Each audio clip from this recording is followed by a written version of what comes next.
question for you. Who is your favorite superhero? Mine is Batman, obviously. But you might be wondering, why are we talking about superheroes in a Spanish lesson? Well, let me tell you that yo, me, and me are like Superman and Clark Kent, Bruce Wayne and Batman.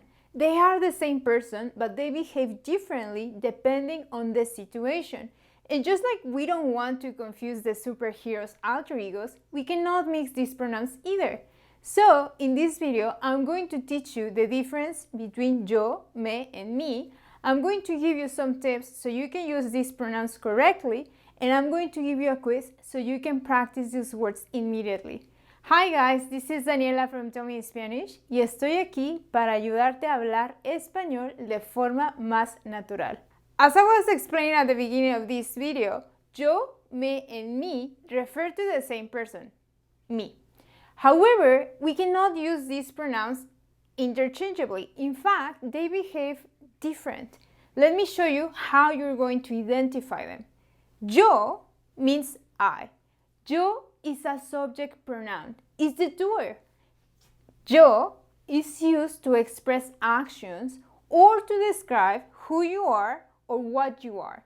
For example, yo vivo en México. I live in Mexico and it's gorgeous. You should come visit. Yo tengo dos hermanos. I have two brothers. Sandra y yo vimos una película. Sandra and I saw a movie. Now, let me tell you a little secret about yo. Yo is actually a little bit overrated. This means that in Spanish, we don't use it as often as you do in English. The curse and blessing of a Spanish conjugation is that, yeah, you have to learn a lot of endings and a lot of irregular verbs, but on the bright side is that this conjugation is going to tell you who the subject is. Because we already have this information, you don't need to use yo as much. I can say, vivo en México, tengo dos hermanos. Obviously, in this third case, I cannot skip it because I need to deliver that information. Let's go with the confusing pronouns. We're going to start with me. If yo is the doer, the one that talks about the actions and everything, me is the receiver. Me loves to receive things from people or from yourself. Me is an object pronoun, and depending on the situation and what you're expressing, it's going to be a reflexive, an indirect, or direct object pronoun. Let me show you. Yo me peino. I brush or I do my hair. It would be nice if somebody else could do it, but anyway. Tú me prestas un libro. I'm receiving that book from you and I'm going to give it back to you when I finish. Mi mamá me está esperando. Checking these examples, that me is just receiving the actions that myself, in this case, or somebody else is doing. So let me give you a little tip with me. I have heard a lot of people saying esperar por mí.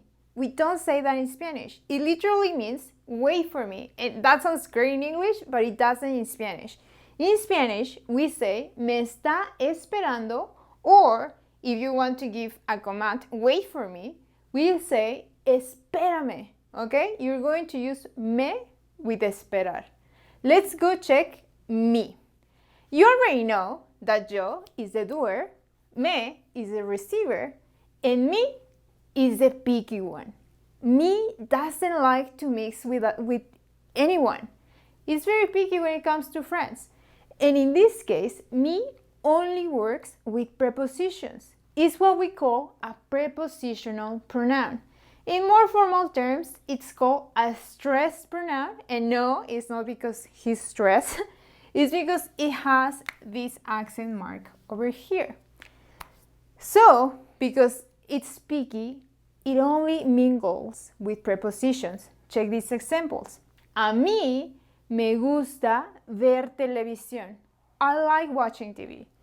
No sé qué quieres de mí. I don't know what you want from me. That sounds a little bit dramatic. Ese pastel es para ti y para mí. That cake is for you and for me. Notice that the translation of me is going to change depending on the sentence.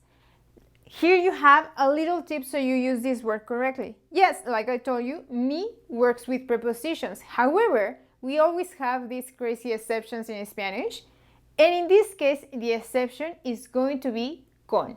When you use the preposition con, you cannot say con mi. It sounds pretty, but no. You have to say conmigo. Ella está conmigo. That's the only exception. So now that you understand the difference between these words, or if you're still struggling, let me give you this little summary. If these three went to a party, yo will be the life of the party, like just doing everything itself. Me will be the lucky one. Me will be receiving the favors and the gifts and the food and everything. And me will be that little weird one on the corner that just wants to be friends with a very small group of people.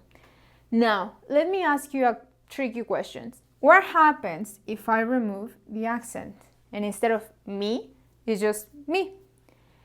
This is still a pronoun and it's still referring or is related to yo. However, when we don't have that accent, we're talking about a possessive pronoun. And you're going to use it to talk about your belongings. For example, este es mi marcador. Okay? So let's jump to your quiz. Your job is going to be very simple. I'm going to give you 5 sentences and you're going to complete them by using these words.